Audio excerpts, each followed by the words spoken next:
একটানা বৃষ্টি থাকবে আর কতদিন? রাজধানীতে সকাল থেকেই বৃষ্টি হচ্ছে। শুধু ঢাকা নয়, দেশের প্রায় অধিকাংশ অঞ্চলে বৃষ্টি বিরাজ করছে।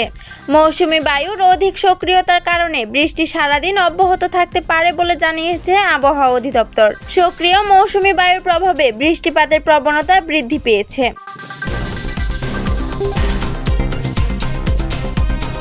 আজ সারাদিনই বৃষ্টি থাকার সম্ভাবনা রয়েছে। আবহাওয়া অধিদপ্তর জানিয়েছে, বৃহস্পতিবার সন্ধ্যা 6টা থেকে শুক্রবার সকাল 6টা পর্যন্ত দেশের সর্বোচ্চ বৃষ্টি হয় চট্টগ্রামের সীতাকুণ্ডে 89 মিলিমিটার। শুক্রবার রাজধানীতে এ সময় বৃষ্টি হয় 3 মিলিমিটার।